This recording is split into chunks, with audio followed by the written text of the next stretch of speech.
السلام علیکم ورحمۃ اللہ وبرکاتہ۔ حامد و مسلین اما بعد، ہم یہاں بعض اعمال کا تذکرہ کریں گے جو ممنوع ہیں۔ شرعی اعتبار سے ایک بندے کو چاہیے، ایک مومن و مسلم کو چاہیے کہ ان کاموں سے بچے۔ اگر نہیں بچے گا بندہ تو شرک اور کفر میں واقع ہوگا اور عقیدہ اس کا گڑبڑ ہو جائے گا۔ تو ہم یہاں ان بعض اعمال کا تذکرہ کریں گے انشاءاللہ جن کا ارتکاب اگر کوئی بندہ کرتا ہے تو اس سے اس کے عقیدہ میں خلل واقع ہوتا ہے، نقص واقع ہوتا ہے، اس کا عقیدہ بگڑ جاتا ہے، برباد ہو جاتا ہے۔ نمبر 1، اللہ تعالیٰ کے علاوہ کے لیے ذبح کرنا، یعنی اللہ تعالیٰ کے نام پر ذبح نہ کر کے کسی ولی، کسی بزرگ، کسی پیر، کسی نبی، کسی رسول کے نام پر کوئی بندہ اگر ذبح کرتا ہے، کسی صاحب قبر کے نام سے ذبح کرتا ہے، کسی استھان پہ جا کر کے ذبح کرتا ہے، کسی دیوی دیوتا کے نام اگر ذبح کرتا ہے تو اس سے بندہ شرک اور کفر تک پہنچ جاتا ہے۔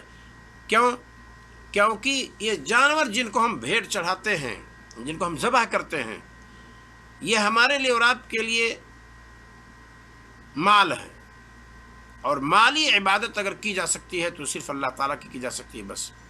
اس اعتبار سے عبادت کی 3 قسمیں ہیں: مالی عبادت، جسمانی عبادت، مالی اور جسمانی دونوں۔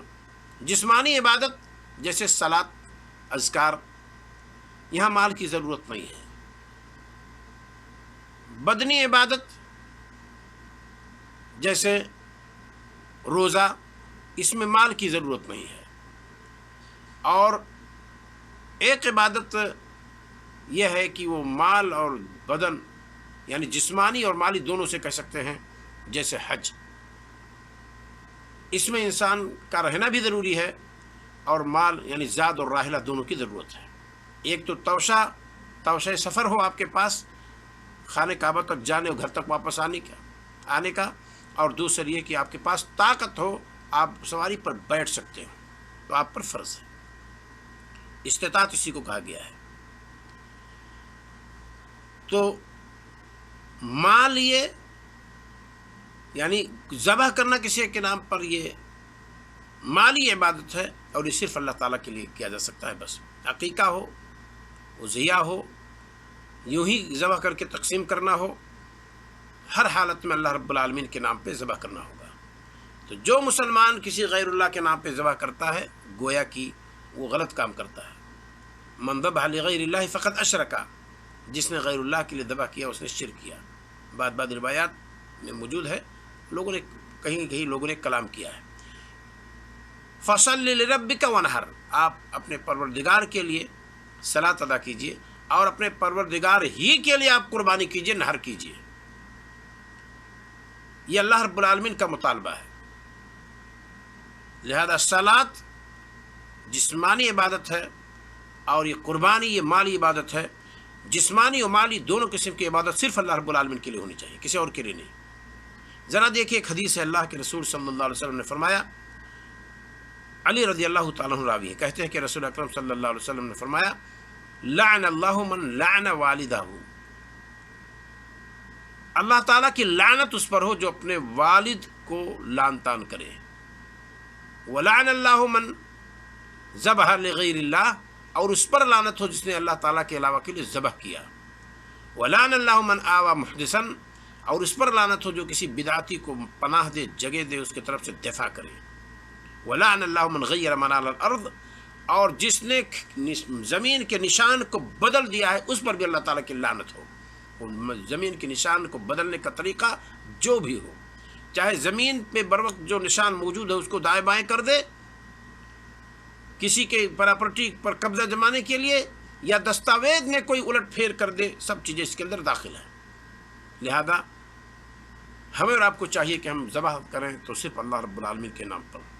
دنیا کے اندر جہاں بھی غیر اللہ کے نام پر لوگ ذبح کرتے ہیں غلط ہے۔ عمر رضی اللہ تعالیٰ عنہ نے زمانے جاہلیت میں نظر مانی تھی کہ مقام بوانا پہ ایک اونٹ ذبح کریں گے، اور یہ مسئلہ کیا ہے کہ جہاں غیر اللہ کے نام ذبح ہو وہاں اللہ تعالیٰ کے نام پر بھی ذبح کرنا منع ہے۔ آپ یہ نہ سمجھیے کہ ہم کسی کا استھان پر کسی قبر پر جہاں لوگ غیر اللہ کے نام پر ذبح کرتے ہیں ہم تو بھائی وہاں مرغ لے جا کر کے اللہ تعالیٰ کے نام پہ ذبح کیے ہیں اور آپ کہیں کہ یہ جائز ہے؟ نہیں، یہ بالکل جائز نہیں ہے۔ یعنی جہاں جس استھان پہ جس جگہ پہ اللہ تعالیٰ کے علاوہ کے نام پہ نظر و نیاز کے نام پر ذبیحہ پیش کیا جاتا ہو وہاں آپ اللہ تعالیٰ کے نام پر بھی نہیں ذبح کر سکتے اس مقام پہ۔ ذرا دیکھیے وجہ کیا ہے، اس کی دلیل ہے۔ عمر رضی اللہ تعالیٰ عنہ نے زمانے جاہلیت میں نظر مانی تھی کہ وہ مقام بوانہ پہ ایک اونٹ ذبح کریں گے۔ اسلام لانے کے بعد وہ چیز یاد آئی تو رسول اکرم صلی اللہ علیہ وسلم سے انہوں نے پوچھا۔ رسول اکرم صلی اللہ علیہ وسلم نے فرمایا کہ حل کان فیہا وثن من اوثان الجاہلیہ، کہ کیا اس مقام پہ مقام بوانہ پہ جہاں آپ اونٹ ذبح کرنے کا نظر مانے ہیں کیا وہاں کوئی اسٹیچو تو نہیں نصب تھا، کوئی بت تو نہیں نصب تھا؟ انہوں نے کہا کہ نہیں۔ رسول اکرم صلی اللہ علیہ وسلم نے فرمایا کہ حل کان فیہا عید من اعیاد الجاہلیہ، زمانے جاہلیت کے میلے ٹھیلے جو لگا کرتے تھے پوجا پاٹ کے نام پر ان میں سے کوئی میلہ تو نہیں لگتا تھا وہاں؟ کہا نہیں۔ اس پر رسول صلی اللہ علیہ وسلم نے فرمایا اوفی بنذرک، پھر اے عمر بن الخطاب اپنی نظر کو آپ پوری کیجیے۔ کیا مطلب ہوا حدیث کا کہ اگر کوئی اسٹیچو تھا، کوئی بت تھا، نصب تھا، وہاں دیوی دیوتا کی لوگ پوجا کرتے تھے تو وہاں آپ جا کر کے اپنی نظر پوری نہیں کریں گے، وہاں اونٹ نہیں ذبح کریں گے۔